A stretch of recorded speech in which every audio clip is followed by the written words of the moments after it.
Well, it was an outstanding presentation, and thank you, Anna, for that. It was a perfectly timed for me too, as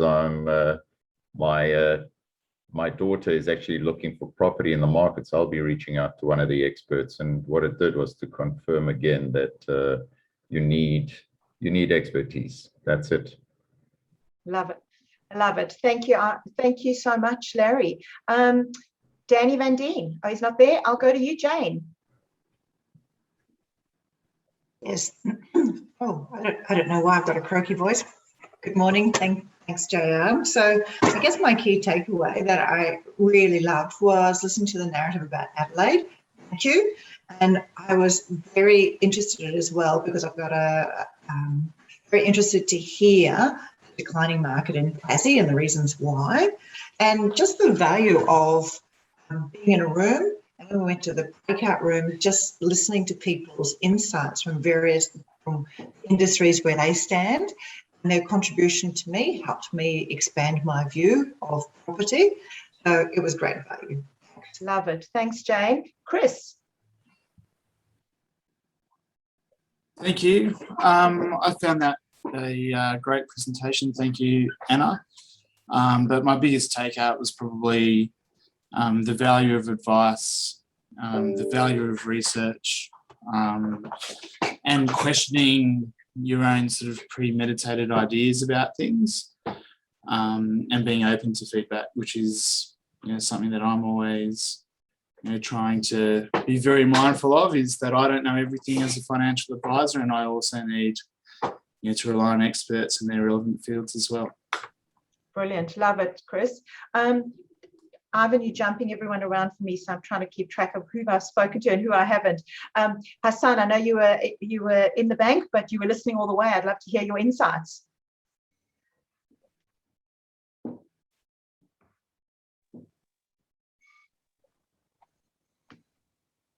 We can't hear you, Hassan.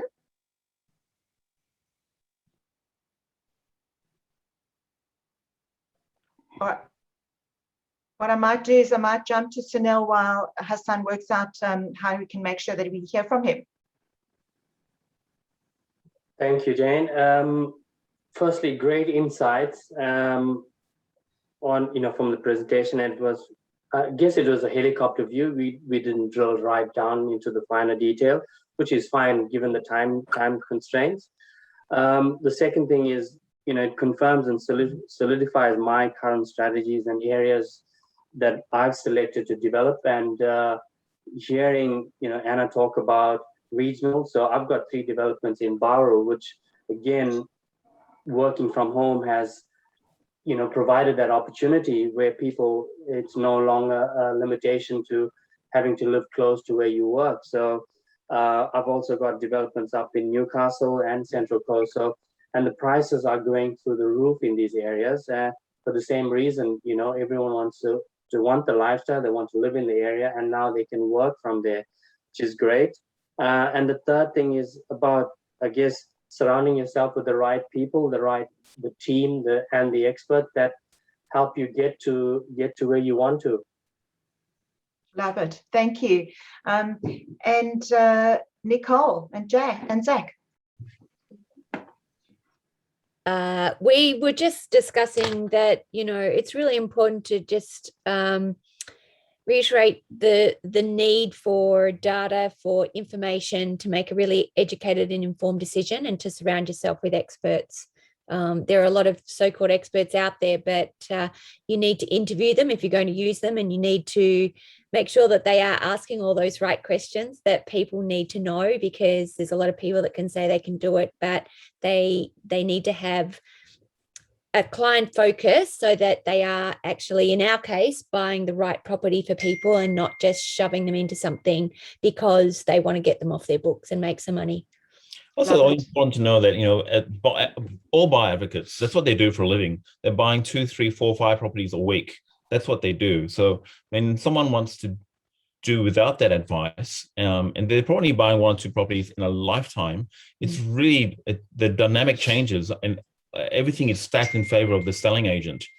So I think having that understanding is one of the key things that buyers advocates have to do, is to educate the market that this is the reality out there. You're going in as a complete amateur and getting out second best usually. I love it. Thanks. And that's exactly right. We recently bought a property and we used somebody, and we're very, very happy with the outcome, because they gave us insights. We still were able to share our profile and what whether we'd ever consider living in the place that we were going to purchase, and then made a decision based on that. Ian.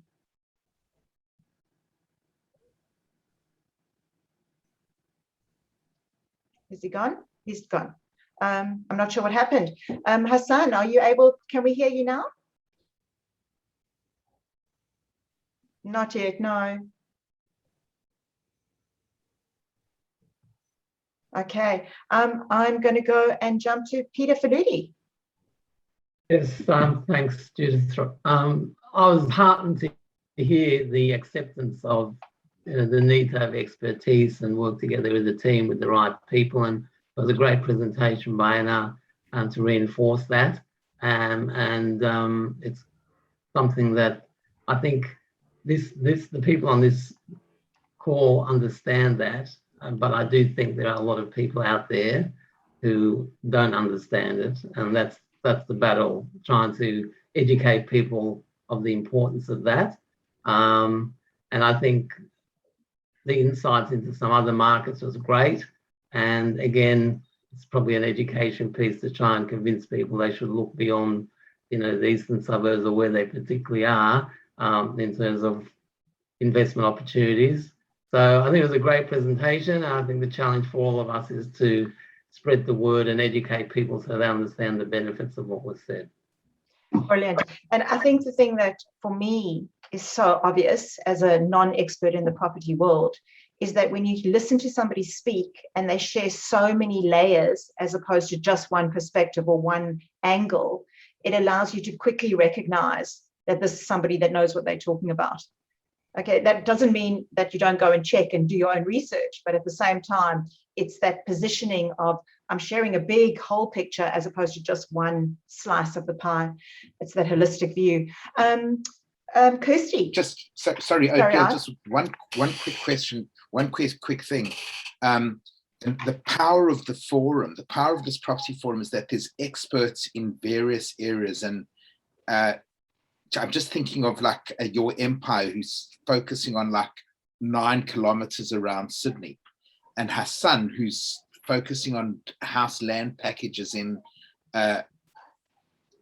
various areas, and Nick and Zach, who also focus on properties around Melbourne. And there's little areas and pockets in any area that if you know where to buy, and my key takeout was, it's not when you sell that you're going to make money, it's when you buy. And what Zach actually said is you're competing with people who've sold hundreds of properties or bought hundreds of properties, and you're going out into the market like, yeah, I'm the expert because I bought one. You use your network, use the power of the forum. Anyway. Love it, Ivan. That's exactly right. Kirsty. I really liked the triggers that will put the market at risk and what will underpin the markets that push through. That's very, very interesting. I hadn't looked at that before. One thing that this is not part of the presentation, and as an accountant, I know you should be looking at the yield you're going to get, your return on your investment. But at the same time, if you're investing in Sydney, you might only be getting a 2% return, but it's a heck of a lot more money. And that's something I always struggle with as to what is the best option there. I would say as an accountant, the key question is, what is the purpose of your investment and what do you need to take away?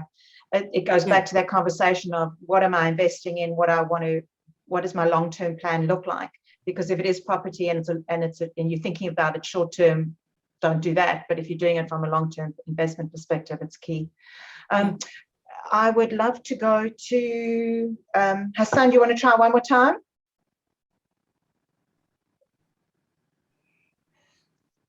Nope, not working. Okay, you'll have to put your comments in the chat for us. Thank you for being here with us. Ian, I don't know what happened. I invited you to share your insights. Yeah, look, I'm being challenged from my computer bombing out. I'm on the phone. So yeah, I guess, you know, everything's in cycles and cycles within cycles, and property is definitely one of those, and important to know when you're buying in the cycle. Getting advice is clear, and when there's an abundance of people with such expertise and knowledge, we should tap into that. But I think most of all is all around your personal goals. You've got to know what you want to get out of it in the short, medium and longer term. You know, the market trends and what are the drivers for the trends is so important to understand. You know, one's got to look forward into the future as to where the cycle's going, rather than looking, you know, where it's coming from, because often it's too late. And I think Sydney's a perfect example of that. And then, of course, the risks, critical to understand the risks, both on a personal perspective, but also risks of you know, that investment into the market. But Anna, thank you. Great presentation, great insights, and look forward to reaching out at some stage. Brilliant. Thanks, Ian. Odile, I'd love to hear from you. Look, I thought it was a great presentation. It gave me a lot to think about. I suppose being an Eastern Suburbs person who Peter and I have always invested in the Eastern Suburbs, Bondi, which is, you know, spectacular returns. I suppose my question to Anna, and what I would want from a financial advisor, is if I had 500,000 and I invested it into a studio in, let's say, King's Cross, Potts Point, wherever I could get a studio, and I took that same 500,000 and I could buy a house in Adelaide, 30 minutes from the city. After 10 years, which one would appreciate the most?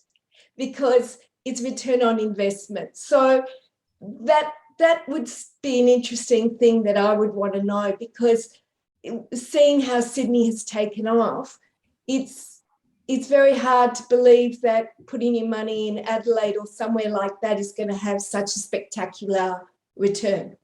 So look, different timelines, different markets will perform better. I'm not saying Sydney is not a powerhouse performer, and you just got to get the timing right. I've seen people buy right before the boom and make significant money. I've been one of them in Sydney. Seen people buy at the peak and then take a correction straight away. So looking at your timeline is really important. If you're saying 10 years, I've actually got the 20-year data on my computer about how all the capital cities have performed against each other for the last 20 years. Sydney's not in the top 3. It's not? No, it's Wow. preconceived ideas. Okay, that's really interesting. I'd love to hear more about that. And again, timing will play into that. There will be times you make more money in Sydney than other markets and vice versa, but over 20 years, it's not in the top 3. I think that leads us potentially And to our just- next topic for our just- next subject. No, Ivan, just very quickly, it's also preconceived ideas and starting from a low base.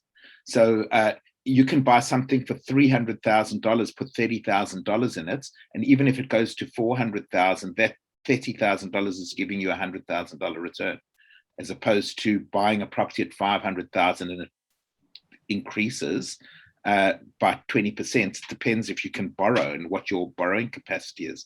I think leverage takes a lot of, it's about leverage. Anyway. I love this conversation. I think it's somewhere we can go next. Ahad, I'd love to hear from you, please.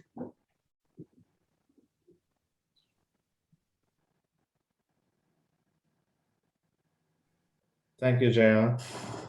Yeah, what an amazing presentation. Thank you, Anna. Lots of insight you shared today. And my key intake today is make sure you do your research. You know, it's really important, and know your goals. Don't be an emotional investor. You know, you are not buying a property to live in. It's an investment. So just have proper advice. Make sure you have you know, proper advisor around you, and know your strategy. You need to focus on what you are trying to achieve here, and it's you want to make sure, like, you want to exit at the right place and right time. Brilliant. I love it, Ahad. Now, I think we've had it. Most people had a chance to share their insights, but I want to make sure. Oh, I'd Danny, love to hear Danny. Chris Golis. Is Chris there? I think Chris is not there, Ivan. Danny, Van Dien. Yeah, I just wanted to just say something on a slightly lighter note. So my wife, Claire's from England, and when she first came out to Australia and did the grand tour all around all the major cities, I always remember that she went to Adelaide and she called me up and said, I've been here for about a day. I can't see any reason, why I would stay any longer. And she hightailed it out of Adelaide. And so it's just so nice to see that Adelaide might, finally be getting that, resurgence, and, people want to go there now, or they've found more purpose there now. So that's great. I love, Danny, how you've not only brought that conversation into and bringing humor, but even more than that, what you've actually done is you've highlighted the opportunities that exist for Adelaide. And I love what you've done there. That's such a cool approach. I've always been interested to go and check out the Barossa Valley. I think that's the best part of South Australia, I believe. Love it. Fantastic. Who hasn't had a turn? Wayne, thank you. And Barbara as well, I know there. Wayne? Hey, okay. Like following on from what Danny said about Adelaide, I guess they're finally getting that third set of traffic lights put in. So that's good. And a key thing for me was don't buy on emotion. I've been looking around at something, and it was more about where would I live in it in 5 or 10 years' time? Well, it doesn't matter, because I don't want to live in it in 5 or 10 years' time. I want to live somewhere else. So why would I buy something that I want to live in 5 or 10 years' time when it's not actually where I want to live? So buy on location, that's going to work. And I'm glad to see the Sunshine Coast is booming along a little bit, because that's where I'm sort of looking at the moment. So no, it was great. It's good insights today. It's fantastic. Thanks, Anna. Thanks, Wayne. Barbara. Great presentation, Anna. We'll definitely be in touch with you.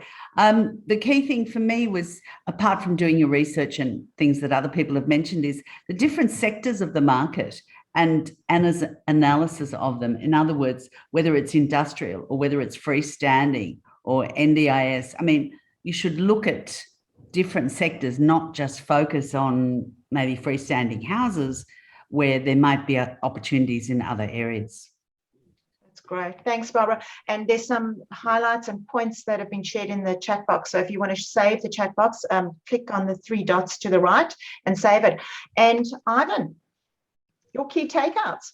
My key takeouts is just amazing how we've got such a bevy, a cluster of experts, and looking forward to learning from them over the next 12 months.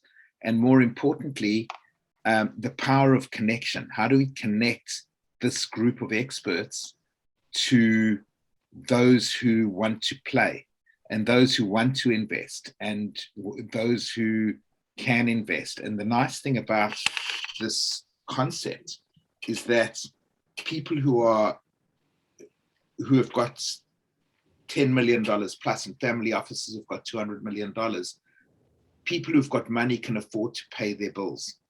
People who've got money can afford to pay consultants. People who have money know the value of expertise, because that's the reason how they've made money.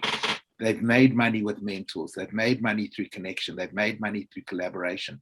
So if we can get the right people in the room for this property forum and share with them what they want, not only will they get the value, but our group, this group, will always be invited to all these forums, which has got significant value for all of us. Anyway, I hope that makes sense. Makes absolute sense. Thank you, Ivan. And I think the power is the connection. It's the values that everyone's sharing in the room. We started off with Anna giving us this incredible value, and I'd love to hand to you Anna in a moment.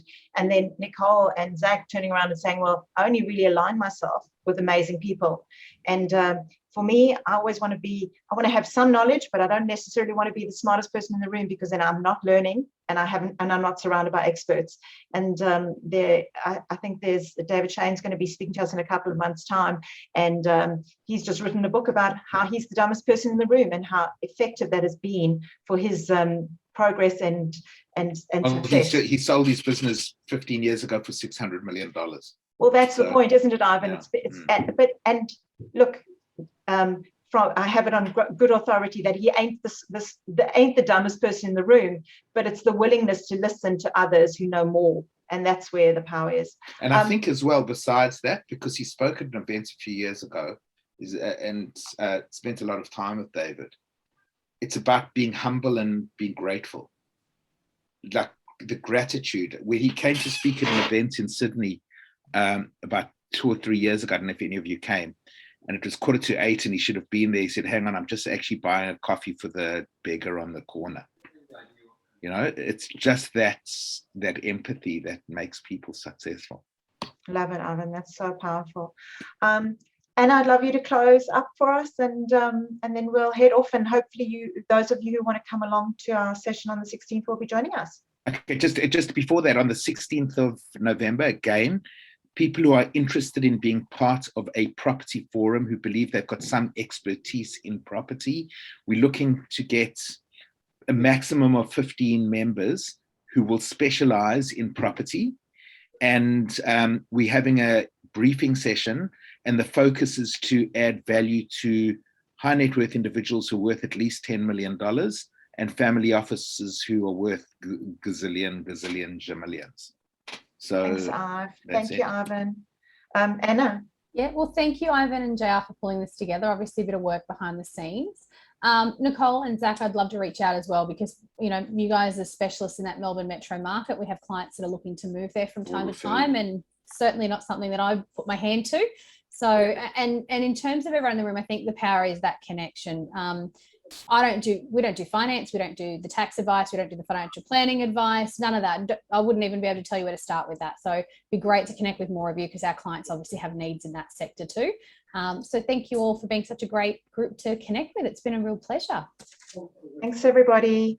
Have an amazing rest of the day, and go forth and invest somewhere where you've done the research. See you guys. Thank you.